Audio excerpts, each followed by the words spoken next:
Good evening, Jacob. They keep coming from all over the world.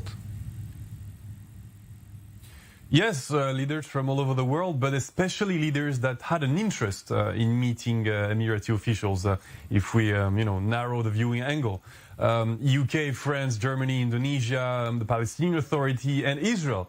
Let's talk about Yitzhak Herzog, since he was among the first leaders to meet Mohammed bin Zayed, because between the lines, between the personal relationship that the Israeli president has been building for several months now with MBZ, the idea was to show that bilateral relations are on the verge of becoming very fruitful for both countries and both sides.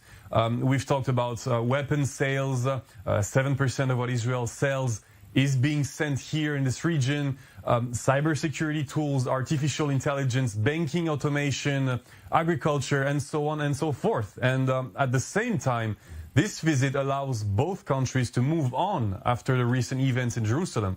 The proposed Arab front against Israel has remained on the surface. There are to date no concrete actions taken against the Israelis because the UAE has a pretty strong interest in staying close to them to unify the front against Iran and to maintain good relations with the US. Speaking of the US, another leader or delegation worth mentioning, with Kamala Harris and Antony Blinken visiting today. Clear geopolitical purpose as well. It was one more occasion for them to try, without showing it too much, to convince the Emiratis to produce more oil so that the global gasoline prices fall, so that Joe Biden can head into midterm elections without losing out. But on the other side, the Emiratis keep saying no. They're still offended by the American attitude in a way. The US allegedly hasn't given enough support to the UAE after the Houthi attacks we faced here some time ago. The Biden administration has withdrawn 8 American anti-missile batteries from the Middle East, some of which were located in the Gulf.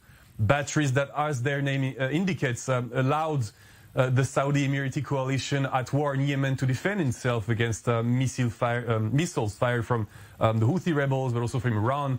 Joe Biden also withdrew some of his soldiers from the region, some of these fighter planes, and he froze the sale of offensive weapons to Saudi Arabia. So, to conclude, from an Emirati point of view, there are some valid reasons to hear these tributes today, for sure, but without giving in to all the hidden demands.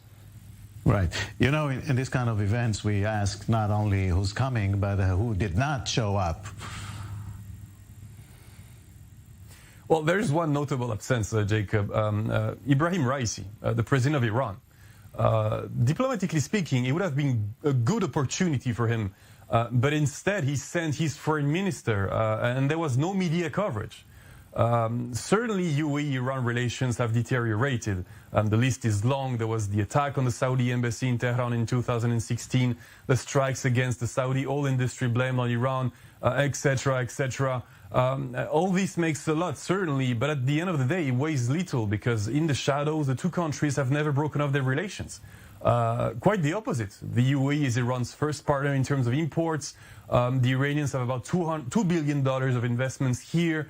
And so on and so forth. The two countries use each other, and they will continue to do so, whatever happens. So in the context of Sheikh Khalifa's death, this absence is pretty debatable. On the other hand, any surprises, surprising visitors? Qatar's leader, it was very surprising to see him in the UAE. Back in 2017, we learned through some diplomatic cables that Qatar actively supported the Muslim Brotherhood and indirectly supported several groups such as Al-Qaeda and Daesh. And all these groups, especially the Muslim Brotherhood, are competing organizations to the families ruling the Emirates, but also Saudi Arabia. So the response of these two countries was boycotting Qatar, closing its embassies, closing airspace, offices of Qatari TV channels, such as Al Jazeera, and above all, closing external borders of Qatar to strangle the country. And this embargo, this strict embargo, was just lifted last year. But still today, both Qatar and the UAE use their financial and media powers to challenge each other's narratives as the central stabilizer establishing regional order.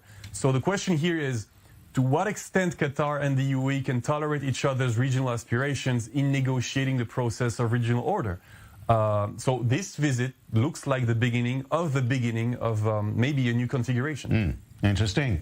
Bastien Borie in Dubai, thank you very much.